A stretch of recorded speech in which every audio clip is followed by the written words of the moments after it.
Hey, River Chase. This morning I wanted to talk to you about Joshua. If you'll remember, Moses, helped lead Israel out of Egypt, and then they're in the wilderness, and the Lord is teaching them about who He is, about who they are supposed to be as followers of the Lord, and all that good stuff. And then He leads them to the place where they can finally cross and enter into the promised land that He has, been declaring about for a very long time.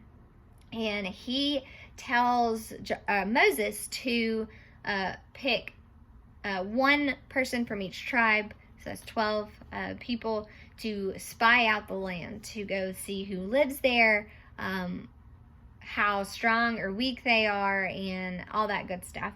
And when they come back, Caleb says, let's go. This is a great land. We need to go and take it.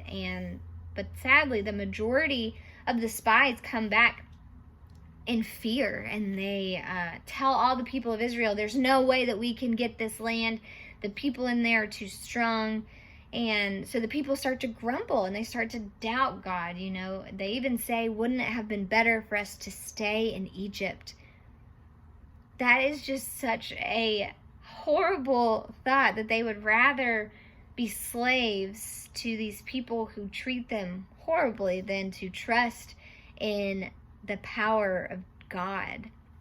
And so they start to say this, and Caleb, along with another man who had entered the land with them, Joshua, says, the land which we passed through to spy it out is exceedingly good land.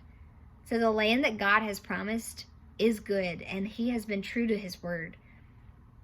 They then say, if the Lord delights in us, which we know He does, He will bring us into the land and give it to us. Now, if you'll remember, the book before Numbers, Leviticus, in chapter 26, God lays out these promises. He tells them that you are my people. I fight for you. I love you. And if you will be my people, if you will not choose other gods, then my strength will be yours. No nation will ever come against you. I will fight for you. And so Caleb and Joshua are believing this. They are believing that God is true to His word, that He is almighty, and if He has given us this land, He's going to give it to us. They say, it's a land that flows with milk and honey. Only do not rebel against the Lord, and do not fear the people of the land. Who are we going to fear? Are we going to fear the people of the land, the people that God created, or are we going to fear God Himself? Are we going to trust God Himself? They say, for they are bread for us. Their protection is removed from them, and the Lord is with us. Do not fear them. So Caleb and Joshua are fighting, saying, God is good, this land is good, and we can totally take it if we will trust in the Lord. Now, sadly, the bad report wins, and the people grumble and they doubt God, and so God tells them that, fine, I give you what you want. If you want to wander around in the wilderness for another 40 years until your generation dies out so that you can't enter that promised land, then so be it. And so they have to wander around in the wilderness for 40 years. And, this isn't exactly written in the word or anything, but it just really makes me wonder, how hard was it for Joshua and Caleb to love the people who had ruined their chances of entering the promised land for 40 years? That'd be really hard. How do we love the people who inconvenience us? How do we learn how to shine Christ's light to those people, regardless of how they have affected us or whatnot? How do we look at those people and say, you are a beloved child of God regardless, Anyway, so we fast forward and the 40 years are up, and sadly Moses has now sinned as well by striking the rock when he was not supposed to, and so he's also not allowed to enter the promised land. And so God tells him that Joshua is going to succeed him and lead Israel into the promised land. And so Joshua, the same man who trusted in God's faithfulness, is faithful to the Lord throughout his life. The book of Joshua is full of him seeking God's guidance and conquering the promised land for the Lord and for his people.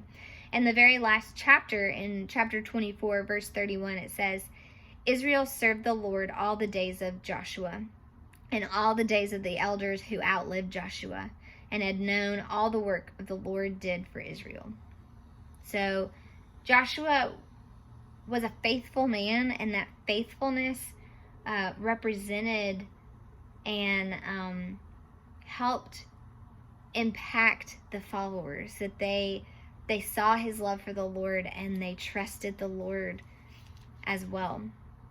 And then when we go to the very next book in Judges, chapter 2, Joshua passes away, and then verse 10 it says, and all that generation also were gathered to their fathers, meaning that all the people that were Joshua's age have also passed away now. And there arose another generation after them who did not know the Lord or the work that he had done for Israel. And so this passage really gets me, and there are other ones like this throughout the history of Israel, and it confuses me. I would like to think that if I watched my parents and my parents talked about the faithfulness of the Lord and how the Lord helped them conquer the land, who talked about how their grandparents were rescued from Egypt, that would transform me and transform my heart. But somehow these people don't know the Lord. They don't know what the Lord has done for their people, and so they are no longer in line with him. And then the very next verse it says, and the people of Israel did what was evil in the sight of the Lord and served the Baals, or the gods. So how or what does this mean for us today is what I'm trying to get at, is that Joshua was a faithful man. He loved the Lord, he trusted the Lord, he led the people well. So first of all, we need to realize, like, as leaders, as people who are called to love like Christ loved, and who are called to shine the light of Christ, we need to check our heart, and we need to make sure that we are transformed in the way that we are going to love God's people well and shine our faithfulness so that it impacts the people that we are around. But then also, we need to ask, how do we raise a generation to know the Lord? We're not always going to be here. We're not always going to be able to hold the hand of the people who come after us, but how do we teach them the goodness of the Lord so that they do feel and know the truth of this? And